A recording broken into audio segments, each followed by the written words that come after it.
Dear chess friends, dear Chessmood family, I'm Grandmaster Johan Hellsten, and today I'm pleased to share with you another interesting topic, flexibility. Here we're playing with the white pieces. It's actually one of my own games. It was played many years ago, but I still remember it rather well.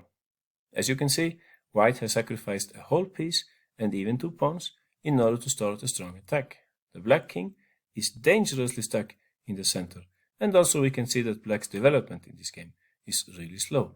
He has 3 pieces which have not made a single move so far in this game. On the other hand, all white's pieces are reasonably active here, so it's natural for him to try to find a way in which he can finish off black at this moment. At this point, please pause your video and try to find the most precise move for white. Okay, I'll continue. In the first place, it's natural for us to look for a direct assault against the black king. We could do this by, let's say, queen a4 check, and after king d8, we of course wouldn't play queen c6 straight away, because then black simply play rook c8, chasing away the white queen. We could instead prepare this by means of rook bc1, preparing to go queen c6 next move. Unfortunately, in this case, black will just take the pawn on d5, and now there is no problem with queen c6 anymore. However, it's very easy to fix this variation. We could play, instead of queen a4 check, queen b5 check, so that apart from attacking the king, the white queen would protect the d5 pawn. After king d8, again, white would prepare queen c6. He would first play rook bc1, and black, in view of the very strong threat of queen c6, would be forced to play rook c8.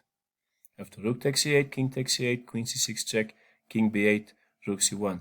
It looks like if game was over here. However, black would now give back some material. He would play queen takes c1 check, and after queen takes c1, g6, with the plan of somehow mobilizing his pieces, rook g8, bishop g7, and so on. And I think that he might still have some chances for a draw here. So I didn't play like this in the game. By the way, another move that we should keep in mind here is queen h3 check.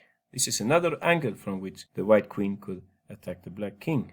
However, it doesn't make much sense at this moment, because black would simply play king d8.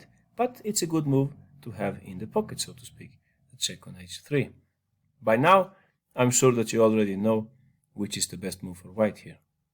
Of course, we should not commit our queen at this point. The queen should stay flexible, because it has several ways in which it can join the attack here. It's much better to commit our rook, the rook on b1, because this rook, after all, it doesn't have that many destinies to choose from, right? Almost the only square from which it would be helpful in the attack is on c1, and for that reason it's best to play rook bc1 straight away, and only after seeing black's next move we will commit our queen. In the game, my opponent played queen a5 in order to prevent the checks on a4 and on b5. Had he played instead rook c8, taking up the battle for the c file, I'm sure that you can already see my next move. Of course, here we would play queen h3 check. And now, as you can see, it's very difficult for black to defend here. If he plays e6, we will just take on e6, and it's basically game over here. Let's say king d8 and e7, and we will give mate very soon. On the other hand, after rook bc1, if he withdraws his king in advance, so to speak, king d8, we are ready to go here queen c4. And, as you can see, there is the immediate threat of queen c7 check, king e8, queen c6 check, picking up the rook on a8. So, black again would be forced to give up material. He would have to give up the queen on e1. And after rook takes e1, he would play rook c8. However, after queen a6, rook c7, white is helped by the fact that we now have another pair of rooks on the board. So he would play something like a4 in order to go a5 next move, and then bring his rook to the b file. I think white should be easily winning here in this position, and perhaps this explains why in the game my opponent played queen a5 instead. So here, again, I should make up my mind what to do with my queen. Well, to put it on h3 doesn't seem to make a lot of sense, so instead I played here queen c4, installing the very strong threat of queen c6. Black was forced to play queen c5, and it's not difficult to see my next move. I could give check on g4, winning the queen, but first I prefer to provoke a weakness in the black camp. I played queen a4 check. Now if he plays b5, I'm ready to go queen g4 check, and after king d8, I'll pick up the queen. And at this moment, despite the fact that material is more or less balanced here, white is winning because he has a lot of more activity. Queen f3 is a good move here, attacking the pawn on f7 and at the same time preparing the very strong advance d6, targeting the rook on a8. So for this reason, after queen a4 check, my opponent played king d8 instead. Here, it's a good moment to pick up the queen, and after d takes e5, I'm hurrying up here in order to create new threats. d6, he cannot take on d6 because then we would have rook e8, right? So he had to play e6 instead. And now I'm ready to bring the queen.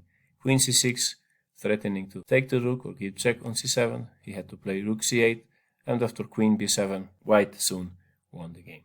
If we go back to the beginning, what we have seen here is that white had several moves with the queen which were worthy of attention. He could give check on a4, he could give check on b5, check on h3, or even play perhaps queen c4 in order to go queen c6.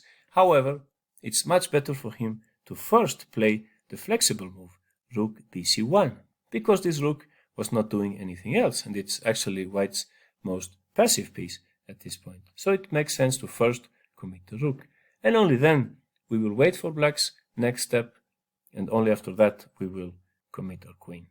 The game, black played queen a5, then followed queen c4, queen c5, queen a4, and white later won the game, picking up the black queen. At this point, I would like to share a little exercise with you. Here we are playing with the black pieces. Which do you think would be black's most precise move here? You can put your answer in the comment section. Thanks for today and see you next time. Good luck, thanks for joining the channel, and Chessmood.